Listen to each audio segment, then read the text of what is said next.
Копката е навсякъде. Топ коефициенти всеки ден за всички мачове.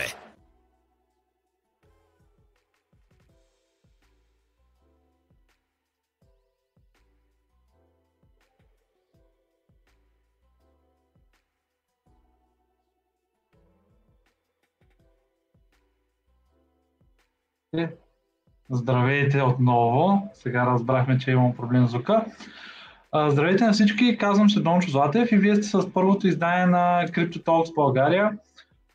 Място, където ще имаме възможност да си говорим на малко по-разбираем език за крипто, за NFT, за DeFi, за всичко, което, както се казва в момента, така е доста актуално. Нещата, които искаме и като цяло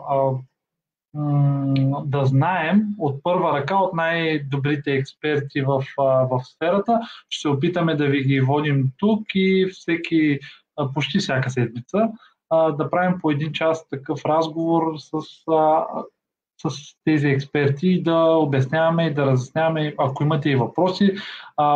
Сега е момента да кажа, в нашата Facebook страница може да пишете от лайфа въпроси, ако имате. Ние ще ги задаваме на нашите лектори, така че ще се радваме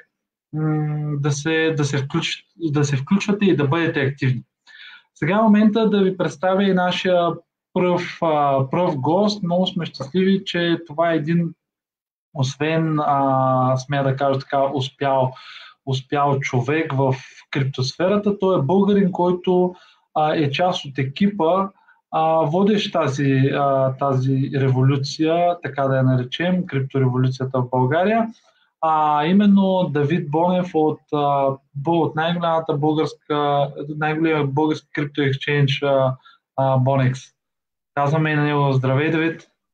Здравей, Дончо. Благодаря за поканата и за платформата и възможността да си поговорим с теб и се надявам разговор и информацията, която хората ще чуят днес, да им послужи поне за една опорна точка в техната собствена навигация в криптовселената. Дано и ние това се надяваме и наистина това е нашата цел. Почвам те от вратата за краката, защото и Bonex сте известни, нали, с майнинга доста сериозно. Кажи ни какво се случва след този прочут мърч на Ethereum. В момента всички са се, така да не кажа побъркали, но доста притеснили какво се случва от тук нататък с копачките, какво да правят. Кажи твоето мнение, какво се случва от тук нататък. Въпросът за 100 милиона долара. Ще кажа аз какво правя в момента. Може би малко да дам бекграунд, че аз влезах в майнинга благодарение на моят съдружник и много близък другар, Васил Алешин, който много хора познават, се занимават с крипто повече години. Ние с него влезахме в купането на биткоин 2014 година. Виждали сме абсолютно с извинение всякакви сгъзици, всякакви флуктуации. И нещо, на което съм се научил е следното, именно, че винаги има криптозими, има моменти, в които, разбира се, правят и балословни печалби. Значи годините, в които Етеръм беше на стойности от рода на 2000 нещо долара, дори 3000 нещо долара, ако си беше закупил човек майнинг техника тогава, и ако си продавал всеки месец за месец, а не си задържал криптото, реално избивацията на този актив беше 9 месеца. Тоест, аз ако инвестирам, примерно казвам, 1 милион долара, ще ги избия за 9 до 12 месеца. И ако тази тенденция беше продължила, това означава, че ти реално можеш да правиш същата тази сума за същия период от време. Което е абсолютно главозамайващо. И криптото, да, предоставя такива възможности. Разбира се, предоставя и другата страна, в която се намираме в момента. За мен е по-лесно да бъда сега, нали, в този системен и финансов шок, в който много хора предполагам се намират, поради факта, че съм от доста време на пазара. Но от най-важните неща е да гледаш в дългосрочен план и, нали, има една, нали, така поговорка, нали, която казват when in doubt, zoom out, т.е. в момента, в които изпитваш съмнение на къде отива криптопазара, на къде отиват твоите финанси, какво ще се случи с тях, просто си отвори една графика на биткоин, примерно, или на Ethereum и виж как тя се движи. Ако зум аутнеш достатъчно, ще видиш, че нещата винаги отиват нагоре. И то, особено в времена, в която нямаше толкова голяма адаптация. Нямаше сериозни играчи, нямаше институционални играчи да влизат, нямаше дори регулации и все пак този актив е устоял на какви ли не фъдове, в смисъл забрани в Китай, удари от централни банки, изказвания на хора от ранга на Уорън Бъфет, нали, че това е абсолютен балон, пълен тъшак и че той предпочита отрова за мишки, отколкото да закупи биткоин. И биткоин все още е тук обаче. Но малко сега да се върнем на твоя въпрос относно майнинга. Ще ви кажа аз какво бих ви посъветвал да направите. Сега в момента първо да започнем с това, че Етериума никога не е бил основната валута за купаене. Имало е моменти, в които имало други много по-доходоносни валути. Идеята е вече на една много концентрирана проследимост на това какво точно е удачно да се купае. Разбира се, до момента, че в сега точно нищо не е удачно да се купае.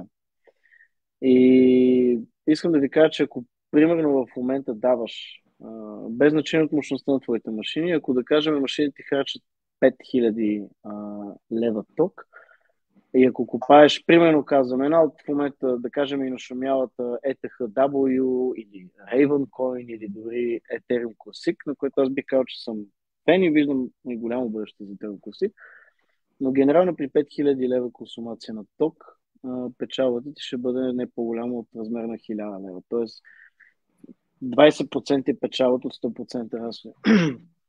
Което е безумие. И сега идеята е, добре, аз какво да направя, нали, при положение, че трябва да изключа машините. Сега ще ви кажа какво правя аз. Така и така ти си свикнал да даваш хикс на брой сума за ток.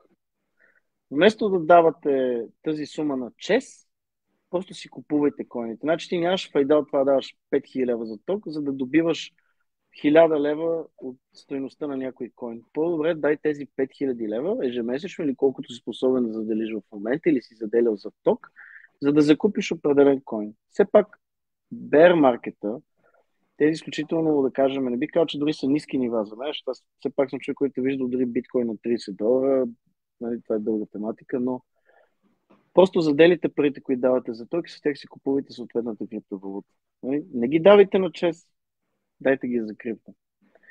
Няма как в един момент, и тук има много причини, предполагам малко по-напред в разговора ще ги скоментираме, в които криптото отново да се напомпа. Говорим все пак за генезиса на всяка една криптовалута, именно биткоин. В момента, в който той се напомпа, много хора ще търсят алтернативни валути, тогава ще видим аутзон. Тогава ще видим много бързи спайкове от вода на 50-60-70% предполагам на месечна база.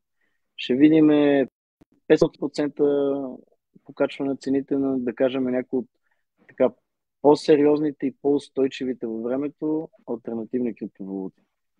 Добре, а тогава това означава ли, че ако сега имаш машини, знаеш много хора, които си имат вкъщи машини и така нататък, копачки, какво да правят, какво според тебе да правят с тях? Да ги спрате, разбрахме, няма да харчим пари за ток, по-добре да си купуваме директно вод.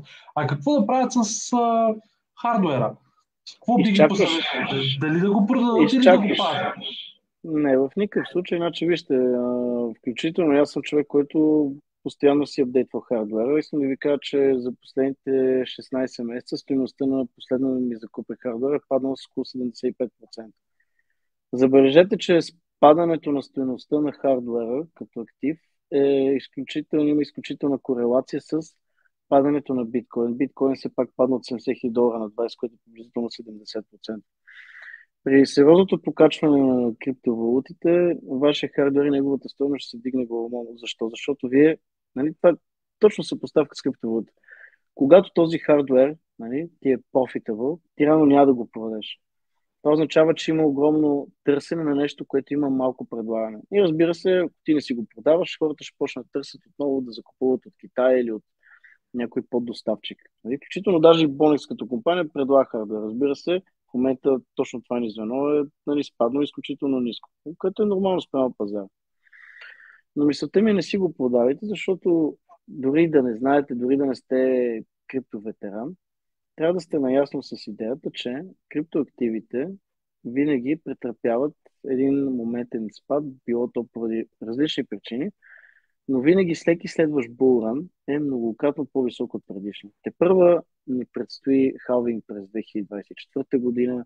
Те първа предстоят, поне според мен, изключително и други много важни евенти, които ще вдигнат изключително много цената на биткоин. За мен балона в момента това е американския долар. Той в момента се е увеличил на едни бруталистични нива.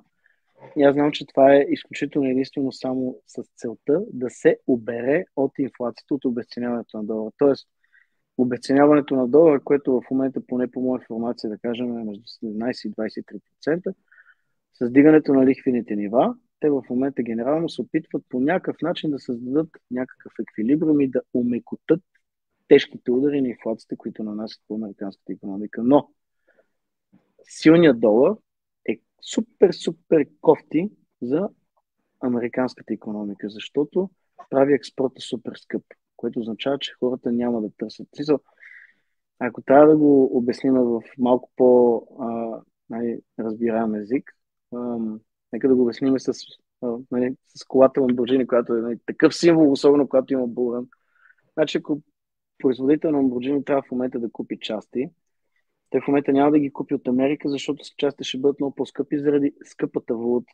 Но да кажем, би ги купил от Китай, които имат ниска стойност нива. Значи, ниската стойност на една валута, на една определена държава, супер много стимулира експорта и икономиката. Така че този долар в момента трябва да изберат или да намалят по някакъв изкуствен начин инфлацията с изкуствено повдигане на долара като стойност спрямо другите валути, или да го обесценят, за да вдигнат експорта, но това пък вече тотално ще нанесе удар. Така че генерално за мен долара е пред един тотално абсолютно свършен факт.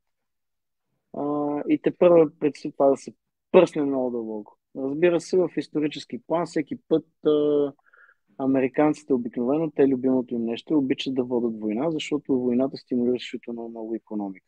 Те отиват, разрушават една държава, печатат се едни пари, раздават се за оръжия, за икономика, за всичко. Нали? Това пръскат даже после след като тотално занулят една държава, да кажем, примерно както Ирак, оттам се започват още пари. Сега ще отпуснем 2 трилиона, за да възстановим Ирак.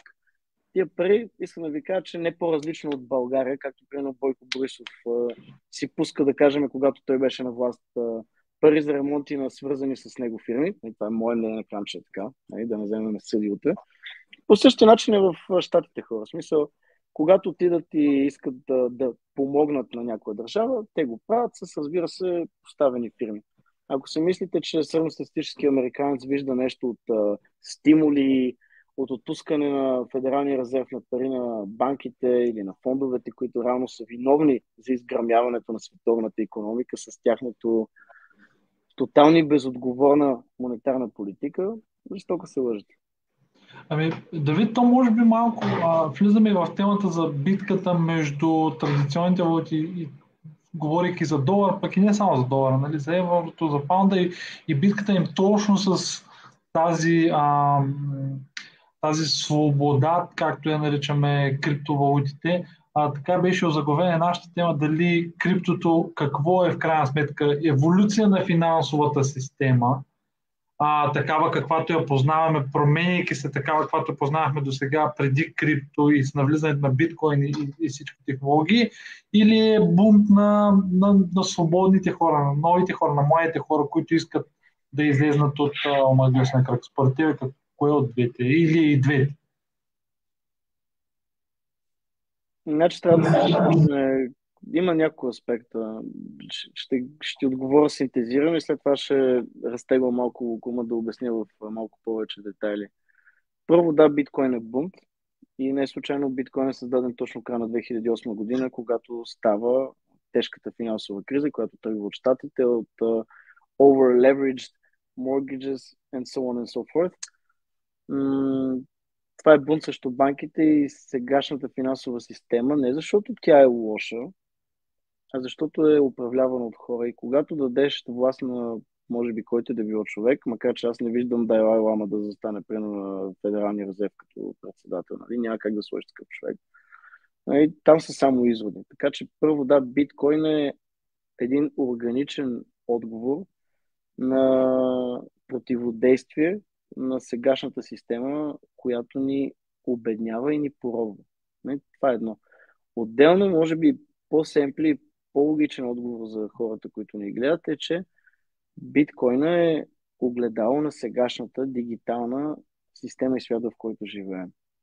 Аз много обичам да дам за пример младите хора и искам да ви кажа, нали, да се замислите какво би направил един млад човек. Един човек, който в момента вижда, сега аз съм малко анти социални мрежи, дори гледам аз съм малко зарибен, постоянно съм свикнал с цъкам на телефона, но особено младото поколение, хората, които са на 14, 15, 16, 17, 18, 20 години. Значи те са тотално интегрирани с телефона. TikTok ли ще, Instagram ли ще, WeChat-ови, какво ли да.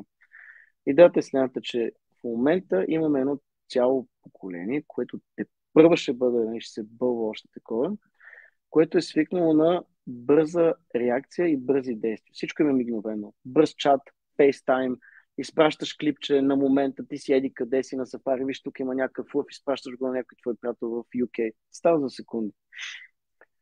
А сегашната, да кажем, банкова система, тя никога, поради факта, че е много разглезена, тя никога не се е апдейтнала. Значи, защо казвам това? Защото цялото ново поколение в момента за мен ще навлиза единствено и само в крипто. Според вас един млад човек, който е на 18, 19 или 20 години, ще отиде ли, примерно, да кажем, да се нареди на опашка, да чака час и половина, примерно в някоя банка, хих да не споменавам един прави излишна реклама на тия динозаври. Ще чака ли час и половина да отиде, да попълни за още половин час декларация, да си отвори една пиклива банкова сметка и накрая да подпише, да чака 2 часа и да каже: о, много ви благодаря, че ще мога да ползвам тази банкова сметка 5 дни в седмицата от 9 до 5. И когато искам да изпратя превод, той ще пристигне за ден и половина, 2 и то в собствената ми държава. Не дай си Боже да взема да изпратя някъде в чужбина пари, тогава ще чакам 3 дена или даже до 5 или 7 работни дни, ако искам да изпратя в щата. И то с огромни нали, пари, които ти трябва да дадеш за тази транзакция. Ако искаш в момента да изпратиш $1000 на някакъв в щатите, превода ще пристигне за 5 до 7 работни дни и това ще струва $25. За съпоставка, миналата година, понеже това са такива неща, които се следят, може да ги видите, миналата година от един портофел беше изпратен биткоин, еквивалентно му беше, нали, ще ви кажа, нали, горе-долу, но ставаш дума за над $2 милиарда, изпратени под формата на биткоин. Транзакцията е пристигнала не повече от 40 минути, но тук най-важният момент е следващия. Стойността на тези транзакции струва малко над $2. Малко над $2. Значи няма съпоставка между устарялата и деградирала банкова система и начинът, по който тя оперира, изключително ограничено, нали, за потребителите си и действа изключително арогантно. Като започнем с негативните депозити, за което пък това е друга логика. Банките нарочно искат ти да нямаш файда от това да си държиш парите в банката. Защо? Защото те искат да ги харчиш. Купи си джет, купи си телевизор на изплащане, отидете на почивка, която не може да си позволите. Всичко в момента, дори Инстаграма и тези изключително фейк, social bullshit животи, които виждаме на хората, ще са абсолютен фейк. Ти там виждаш най-доброто това, което се случва през деня. Без значение кой си. Никога не си поснеш как си караш с жена ти, или как ти тегло си платиш сметката за ток, нали? Или ще тегло си платиш да каме сметката за детето на детска градина, защото в момента хората се хапат от глад. А като отвориш социалните мрежи, то са ни усмивки, то са ни цици, всичко е прекрасно. Това е пълен пакън булшит в момента. Да се върнем малко на биткоин и темата с това, защо биткоин не е просто следващата финансова система, тя е единствената финансова алтернатива. Поради факта, че банките са силно ограничени, не само това. 2 милиарда и половина души нямат достъп до елементарни банкови услуги. 2 милиарда и половина. Но ако тези 2 милиарда и половина хора имат достъп до един ефтин смарт телефон за 60-70-80 долара, имат достъп до интернет, ето сега Чичо Иван в момента нали, прави една мрежа от сателити, неговата цел, което е от малкото морални, благородни, не маркетингови стратегии, да даде безплатен интернет, масово наста, което е прекрасно и съм сигурен, че това ще се случи. Значи ти можеш реално да участваш в финансова система, без да си зависим от банков посредник. Без това ти струва скъпо и това можеш да го правиш 24/7. Нали? За да дам един друг малко човешки пример, за да им стане ясно на хората какво представлява биткоин, защото е направен от хората за хората. В Дубай 90% от хората, които строят тези изключителен лукс, тези небостъргачи, които виждаме, масово са пакистанци и индийци. Те спят реално в строежите, в които работят, строят изключително бързо, не спят. Те получават някъде, това са конкретни неща, които ви казвам, те получават между 800 и $1300 месечна заплата, което да кажем за един човек от, нали, да кажем, някоя индийска провинция или в Пакистан, това е изключително много пари, той реално иска да ги изпрати тези пари на семейството си. Няма как. Той няма как да изпрати тези пари, защото нито една банка в Дубай първо няма да му даде да си отвори банкова сметка, заради това, че той не е дубайски гражданин. Няма дали може да използва EasyPay или Western Union, защото там, където е, няма EasyPay, няма Western Union. Но факта, че да кажем, той може да си закупи крипто и да го изпрати на момента и това да бъде единица за екшенж между хора, защото крипто нямаше да съществува, ако ние не вярвахме в него. По същия начин ние вярваме и на парите.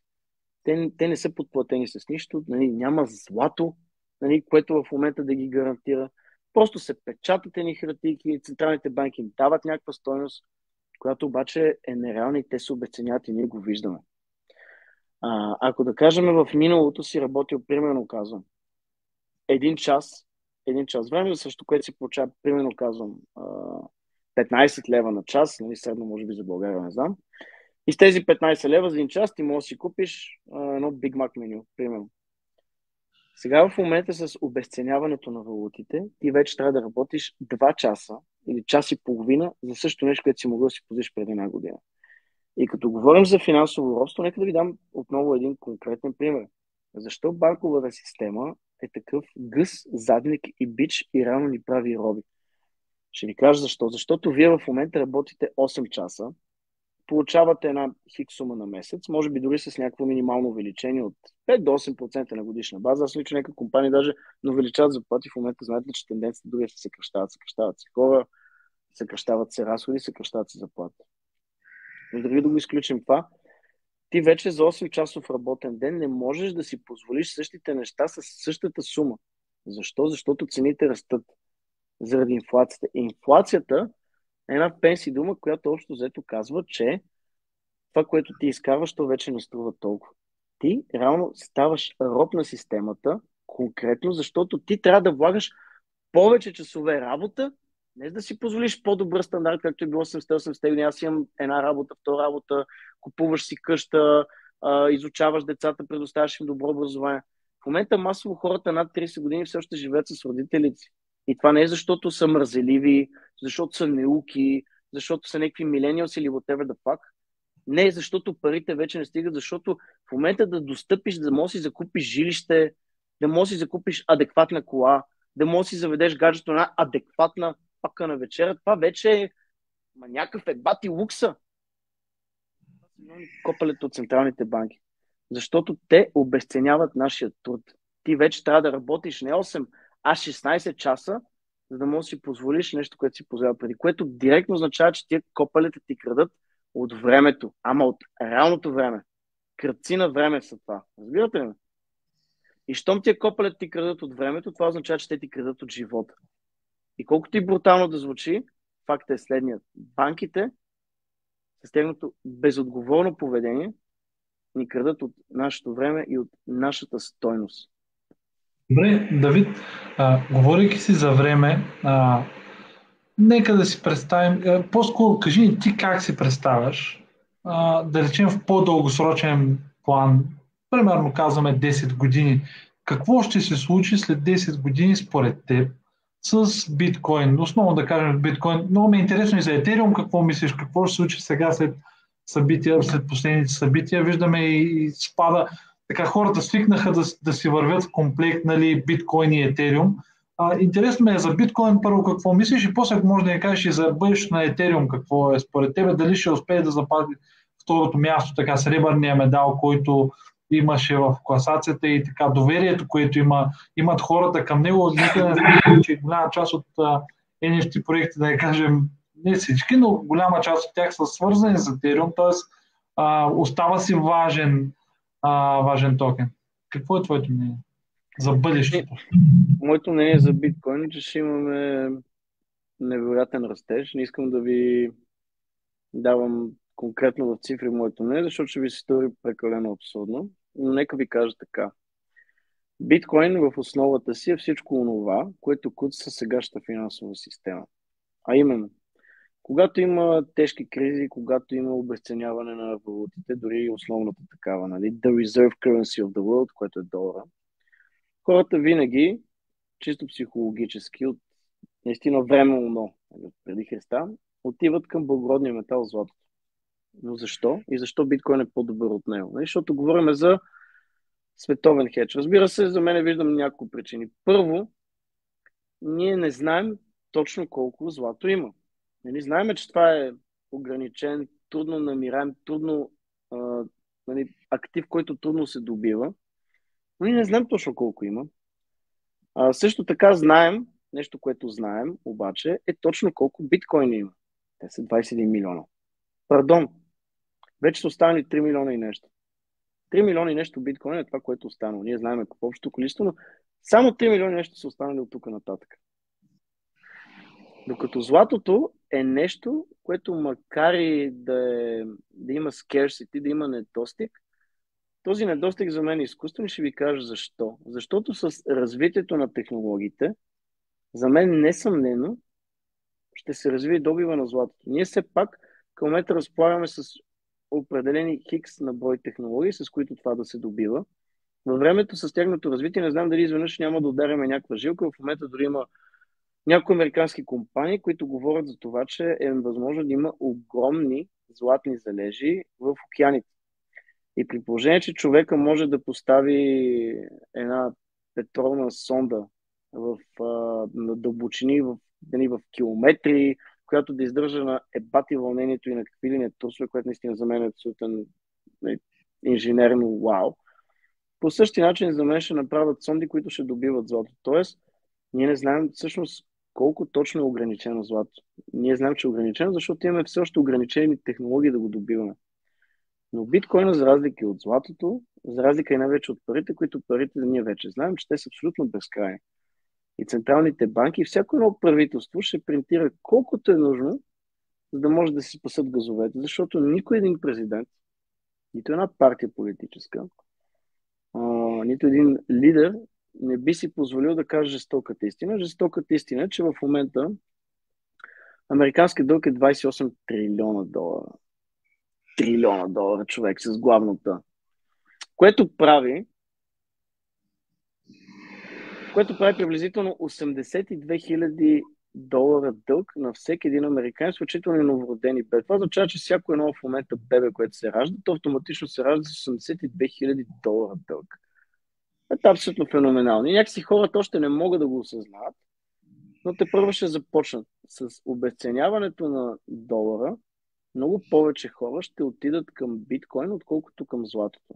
Поради няколко причини. Първо, както казах, биткоин е ограничен, златото не знаем колко е ограничено. Второ, биткоина, когато си го закупиш, ти можеш да си го сложиш на една флашка или дори да не го носиш на флашка, можеш да си го сложиш на леджер и стига да си помниш думите. Ти можеш да отидеш на всеки да си купиш един друг леджер от някъде в света и тези биткоини отново ще се появят. Докато ако отидеш в момента и си купиш няколко кюлчета злато и да тръгнеш да пресичаш граница, о боже мой. Значи очаквате такъв документален шекинг, че няма да ти се вярва. Значи те ще искат происход, откъде е закупено, средства, с които си го закупил. Много е важно да стигнеш до конфискация. Знаем, че това е вече отживелица. Никой няма да тръгне с пличетата, с кюлчетата си казва, това ми. Плюс това нещо много по-важно. Ако да кажем, нали, си извиня си бе майката и гръмна долара, какво ще използваме за размен на монета? Значи ти не можеш да вземеш едно кюлче с злато, защото на такова кюлче, да кажем, струва, примерно, казвам 10 000 долара. Значи, ако искам да си купа хляб, нали, не мога ти дам едно цяло кюлче, защото ти трябва да миеш цялата хлебарница. Значи, аз трябва нека си да пила или да режа малки люспи от златото, но все пак идеята, че то не може да се фрагментира. Докато от биткоина ти можеш да платиш, нали, някакво микросатоши, нали, да дадеш едно сатоши, две сатошита, което е валента на някаква хикс по-малка сума и с него много по-лесно и фрагментирано ти да можеш да получаваш достъп до услуги или до храна, или до каквото имаш нужда. Защото станаха все повече Станаха все повече, шегата на страна, станаха все повече хлебарниците и местата за хранене, които приемат биткоин. Колкото и така нетрадиционно забелязвам вече дори по такива големи спортни евенти. Това лято имаше един такъв маратон в Приморско. В Приморско от цяла България, където приемаха да се плаща в биткоин. За да Добре, си доста купиш иновативно. хапване. Доста иновативно. Значи, между другото, позволи ми само преди да продължим, Да? понеже влизат и въпроси от хората, тук отдолу се изписва.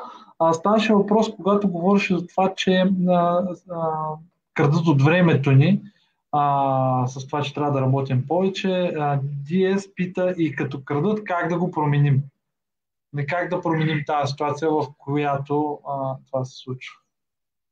Ами, като правиш диверсификация на средствата, които харчиш, вместо отидеш да си купиш някакви кесове за 400 лева или да дадеш 1400 лева за нови iPhone, който с нищо не се е променил от последните 3, купи си крипто, особено сега, когато цената е ниска. Не казвам, че няма да падне повече. Ако знаех тия неща, ще да съм мултимилиардер, нали, пенсионер. Не съм.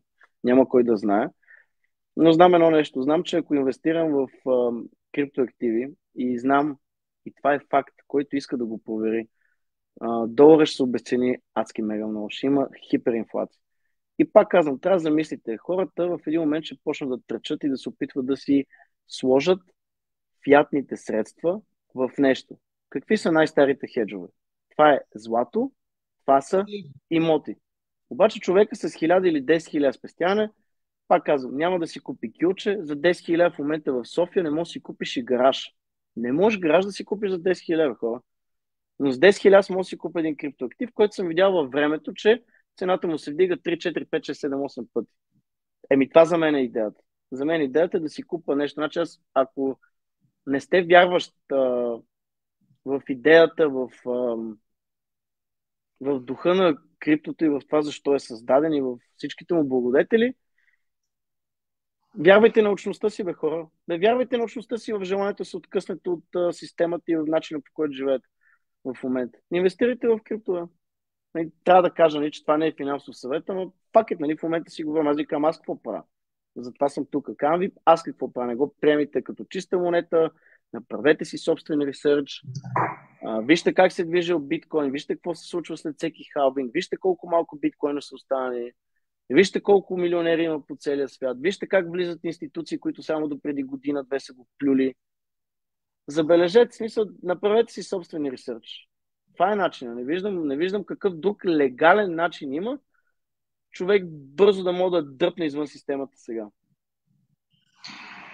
Става въпрос, спомена за институциите.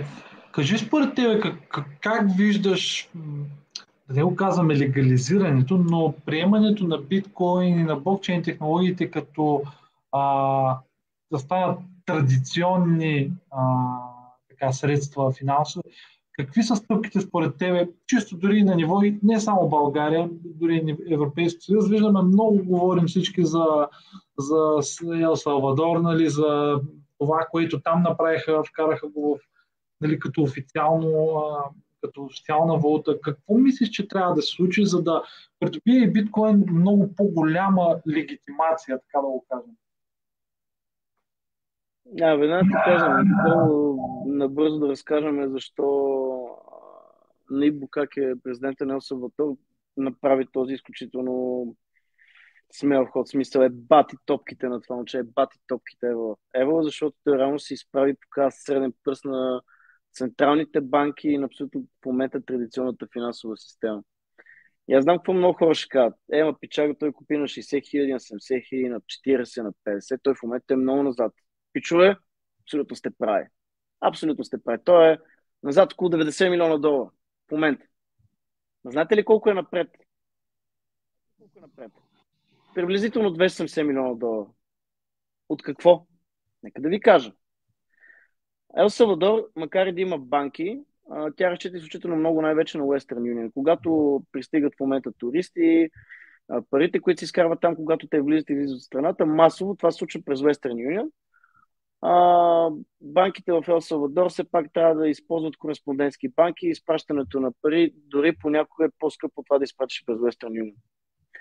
Много малко хора знаят и няма как да знаят, защото мейнстрим медията е изключително замъглена от тролове и маркетингови натиск на централните банки, а именно хората не знаят, че всъщност Ел Салвадор на годишна база е давала над 350 милиона долара в такси на банки на Western Union за превод и вход на средства.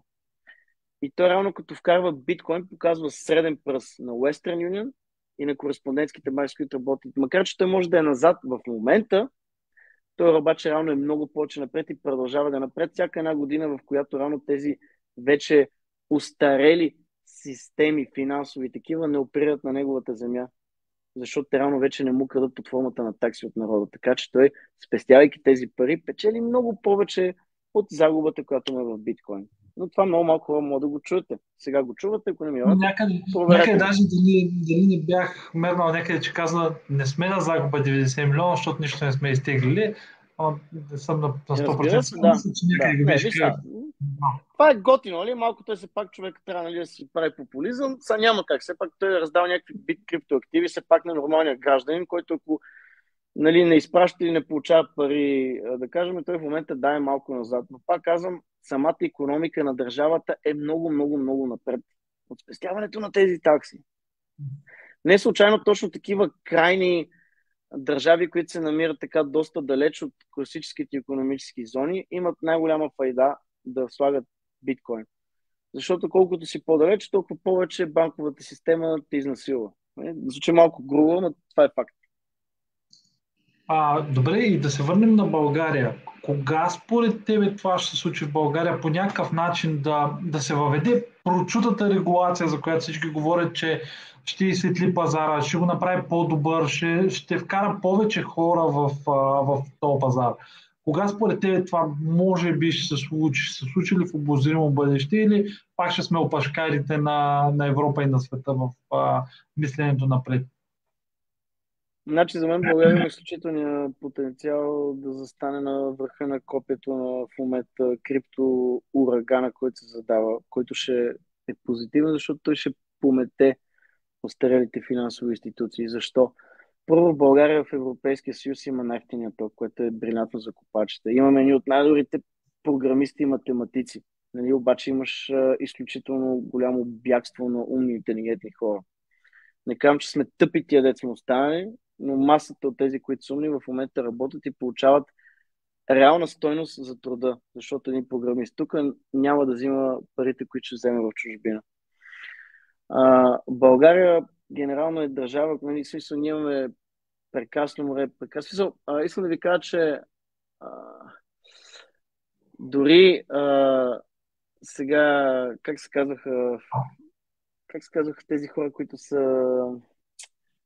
в момента ми изкочи от главата. Хората, които пътуват и се занимават с информационни технологии. Добре, изкочи ми от главата. Мисълта ми е следната. Като говорим за регулация, трябва да вземем две неща. Едното е народопсихологията на България и тя, че ние тук в момента, макар че имаме едни от най-изключително ниските данъци, повечето хора ние не желаем тук да си плащаме данъци. Участваме в групи, където сме peer-to-peer, ето като ти дам един етериум, чакаме се подле за нас, вземи ги. Не, пичове, спестили сте, но рано докато не променим народопсихологията, няма как да влезе. Значи, докато държавата не осъзнае колко много пари реално може да изкарва от адаптация, от това да кани криптопроекти, изобщо генерално криптокомунити тук да се развие, няма как да стане. Но все пак говорим за генерални регулации, а именно, че в момента Европейския съюз, така наречената МИКА, Money Internet, гласува закон, който в 2023 година ще влезе и ще направи една обща регулаторна шапка върху всички държави, членки на Европейския съюз, което е cool. Значи много хора пищат и връщат като чуят за регулации. Не, това е нашето нещо, то трябва да остане в пич. То си е твоето нещо, но не е нужда да бъде в сянка. Защо е хубава регулацията? Регулацията изсветлява. Какво се криеш, бе, братле? В смисъл, от какво се криеш? С органи или продаж? За какво се криеш? Значи няма за какво се криеш. Регулацията е хубаво нещо, защото колкото повече регулации има, толкова повече институционални играчи ще влезат в екосистемата на криптото и ще надуят цените, защото няма как един институционален играч да влезе без регулация. А те влезат ли? набият ли големите паринери и тейлърите, нали, хората масовото, които са с 1000 до 5000 лева или общо казано 1000-10 000 долара, като влезат големите милиарди. Ами това е супер яко за всички нас, защото ще се напомпа цената на узнаваемо. Колкото повече се помпа биткоин, а той е лимитиран и няма как, смисъл, дори първи курс студентите знаят, че ако имаш по-голямо търсене, отколкото имаш предлагане, цената на този актив ще се взриви, ще има параболик булран. И аз това го чакам дори следващите няколко месеца. Колкото и странно звучи, колкото и в момента хората да казват, нали, институционалните играчи продават в момента биткоин, защото е рисков актив. Те отдавна вече го продават. Ма нека да го продават. Давайте да има повече за нас да го купуваме, за нас нормалните хора. Защото в един момент, пичо, искам да ви кажа, че студентите играчи ще изкупат всичко и ще започнат си правят отново каквото искат. Затова купувайте и не продавайте. Ако не го правите за идеята, направете го за себе си от тачност, направете си го за едно по-добро финансово бъдеще. Някакво се лъжиме 90% от хората, които влизат тук, не влизат с идеята за технологията. Аз мога да ви говоря философски, колко е позитивно и колко е за хората. Не защото съм толкова голям мирянин, просто защото вече съм си направил моето и спокойно мога да гледам от другата страна. За тези, които все още нямате икономическото спокойствие да гледате духовно и философски на криптовселената, бе направете го за себе си, бе направете го от алчност. Така е, в един момент ще дойде ситуацията, в която... Иначе, извинявай, забравих си мисълта, ставаше дума за дигиталните номади. Това, което иска да кажа, че България има прекрасни места и е фулмакс от дигитални номади. Знам изключително много комюнитите, които идват тук и всичките си разплащат в крипто, идват, плащат си в крипто, получават си заплатите в крипто. В Банско дори в момента е пълното. Това иска да кажа, че в България е прекрасен хъб за всякакви хора, които са свързани с технологията и по някакъв начин искат да се отделят от оковите на сегашната изключително задушаваща финансова система, в която се намираме. Защото виждаме сега и след COVID вълната, много от най-големите IT компании минаха на Work at Home и сега го дават като голям проблем, че хората не искат да се връщат обратно в офисите, напротив искат и тази свобода и са много по-склонни да сменят работа, за да останат свободни от това да са си work at home, което всъщност не е home като вкъщи, а да е във всяка една точка, където има интернет и могат да работят това, което трябва да правят. Наистина, остават ни 10 минутки и ми се искаше, ние загатнахме темата за това как си представяш България, нали, къде е мястото на България в цялата тази ситуация и в света. Много ми е интересно пазара обаче как си го представяш. Нашата криптообщност, ти знаеш, едно от нашото мото е да създаваме заедно по-голяма криптообщност в България, нали, да привличаме все повече хора, които се колебаят или не са сигурни, или няма достатъчно, не е достигнало до тях достатъчно информация какво е крипто, каква е твоята прогноза за общността, какво ще се случи и какви са, така да кажа, възможностите, но и заплахите пред тази общност в следващите, да речем, 1-2 години, според тебе. Ще го кажа. Изключително органичен растеж. Органичен не е нужно. И този подкаст е прекрасен. Всички други участия, хора, които говорят, други криптогурата и така нататък. Ево им прави на пичовете, защото делят много време. Сега няма да споменам имена. Но има много хора в България, които се старат. Друг е въпросът дали точно правилните съвети, но това е друга тема. Но няма как общността в България да не расте органично, пак казвам, поради факта, че най-важно, защото тук гледам да говоря логично, така че хората да може да се съгласят с това, което казвам, не по защото съм аз и ви го говоря, защото нещо ще ви включи на вашия мозък. А именно, младият човек няма и не желая да бъде част от устарялата, изключително бавна, тромава и ограничаваща финансова система. Те искат да си купат крипто, искат да станат милионери за един ден с Shiba Inu, Dogecoin и така нататък, което е пълна глупост, но това няма значение. Важното, че крипто и блокчейн са неизменна част от дигиталната ера, в която живеем в момента. На мен любимият ми момент като бизнесмен е баловете. Защо? Ще ти кажа. Защото когато има балове, това означава, че масово това са моментите тези няколко месеца от годината, в които масово хората стават на 18. Искам ти кажа, че тогава ние винаги виждаме ръст на клиентската ни база с около 30-40%, което е епично. И това е всяка година, откакто сме. И съм сигурен, че това е и при други ексченджи нали, по целия свят. 18 годишните хора, които навършат пълнолетие и вече могат да бъдат част от финансовата система, те искат да бъдат част от дигиталната финансова система. По долар, евро не искат да се редат на опашка, не искат да могат да имат достъп до парите си от 9 до 5, понеделник до петък. Те искат да бъдат сега, искат да бъдат в как с времето и те са времето, в което живеем. Не ние с тебе вече, макар сме младолики пичове, вече сме си видяли нещо. Ние сме част от 90-те, играли сме си на жмичка и на стражария, паши и на какво ли не, нали? Правили дори глупости, не какво се лъжам.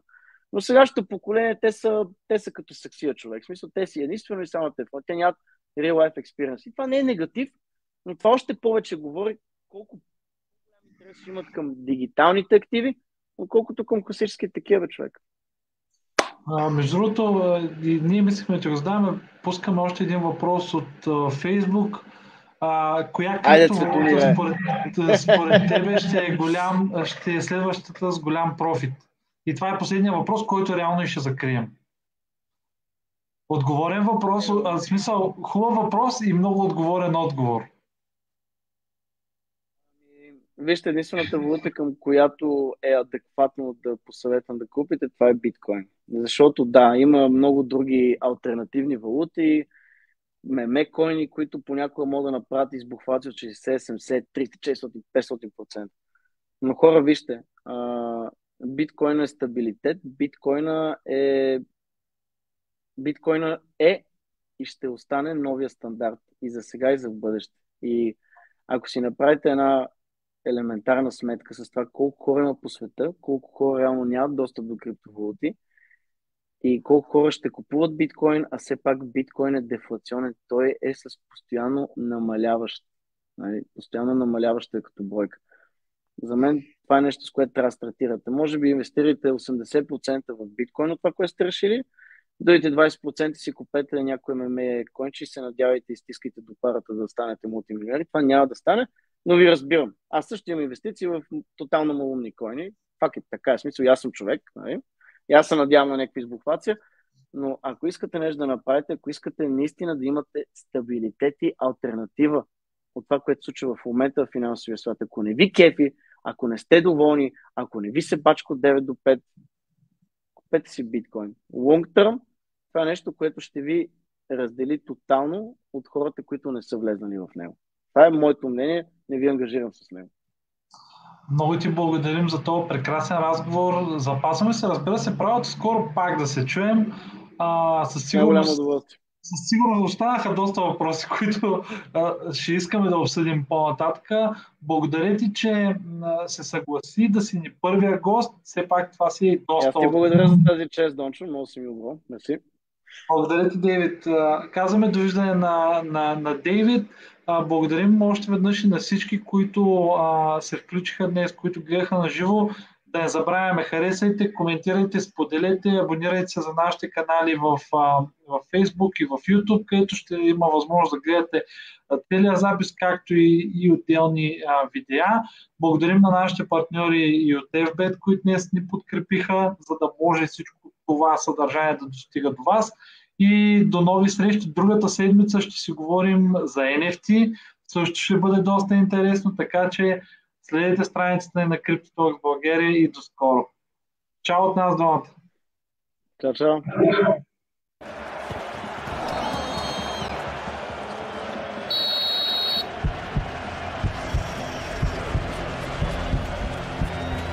FBET. Тръпката е навсякъде. Топ коефициенти всеки ден за всички мачове.